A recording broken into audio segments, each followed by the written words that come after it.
Bienvenue sur ce nouvel épisode de notre série consacrée à ECMAScript 6 où il sera question d'un nouveau type de string, les template strings.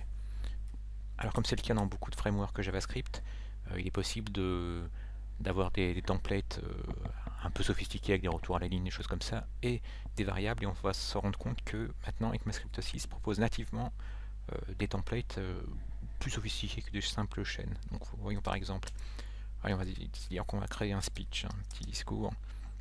Ça va juste dire madame, monsieur, et blablabla. Ça c'est ce que vous faites habituellement, et ça vous recrache tout sur une ligne.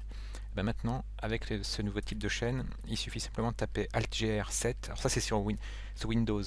Ceux qui ont un Mac, n'hésitez pas à dire en commentaire comment est-ce que vous obtenez ce backtick. Donc, je vous rappelle, ce Windows, c'est Alt-GR7.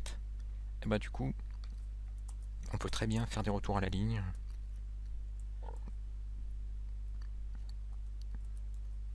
Mettre des tabulations. Voilà, je fais un peu n'importe quoi, c'est juste pour vous montrer que ça va bien être rendu.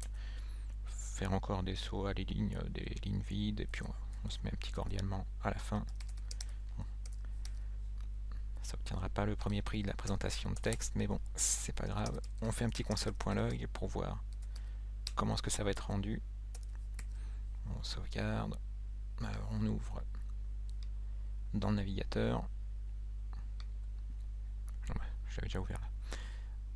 F12 pour faire apparaître les outils de développement, LR console, ben vous avez vu, contrairement nos strings habituels, qui nous recracheraient tout sur une seule ligne, ben là ça nous prend bien en compte les sauts de ligne, les tabulations, et pourtant le type que reconnaîtra votre moteur JavaScript, si on fait un petit type off,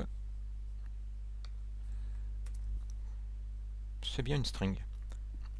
Bon, sauf qu'avec le backtick, vous avez vu, elle a plus de possibilités. Alors imaginons que vous vouliez mettre des variables dans votre template. Admettons qu'on connaisse le nom des deux personnes à qui on adresse cette lettre. Allez, on va dire woman name. Ça va être madame. Pour madame Y, on s'en fiche, hein, c'est juste pour avoir quelque chose. Et man name, monsieur X.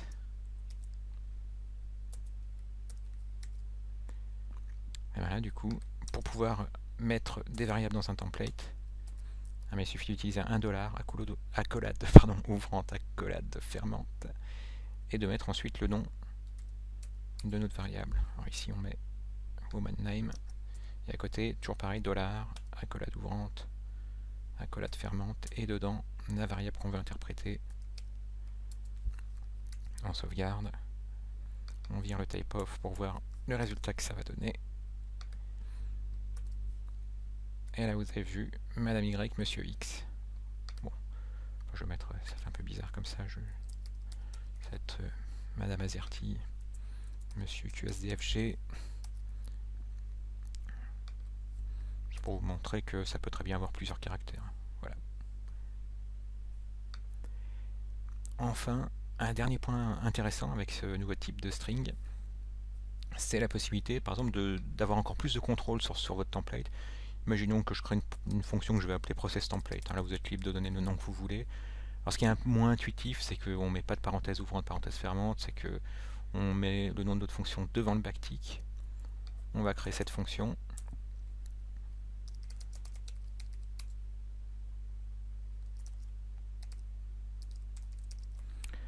Et on va lui passer 3 paramètres. Vous allez voir ce qu'ils sont les uns les autres. On va juste mettre param 1, param 2, param 3.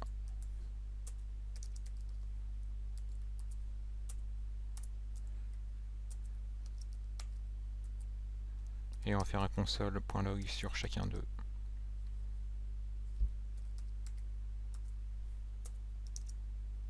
Voilà, je voulais mettre... voilà, comme ça nous permettra de voir concrètement dans la console ce que c'est param 1.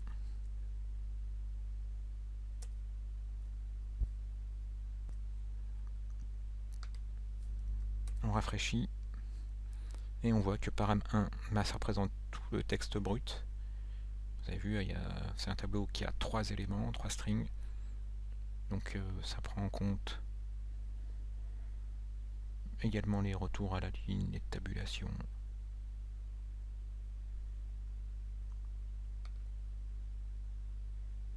On va se faire un peu plus d'espace, voilà. Le deuxième paramètre, eh ben on se rend compte que c'est la première variable, et le troisième paramètre, c'est la deuxième variable. Donc si on avait eu davantage de variables, je cherche où c'est. Voilà, là-dedans, si on avait eu une troisième variable, eh ben, vous auriez pu la récupérer en faisant un paramètre 4. Donc à partir de là, dans votre fonction, vous pourriez très bien changer l'ordre, changer la case, faire ce que vous voulez. Simplement donc en mettant le nom d'une fonction avant le premier backtick, donc pas de parenthèse, hein, contrairement à ce qu'on est habitué, et ensuite vous récupérez les données, donc ça ce sera le texte brut, puis ensuite dans l'ordre, chacune des variables dans l'ordre d'apparition dans le template. Merci d'avoir suivi cette vidéo et à bientôt.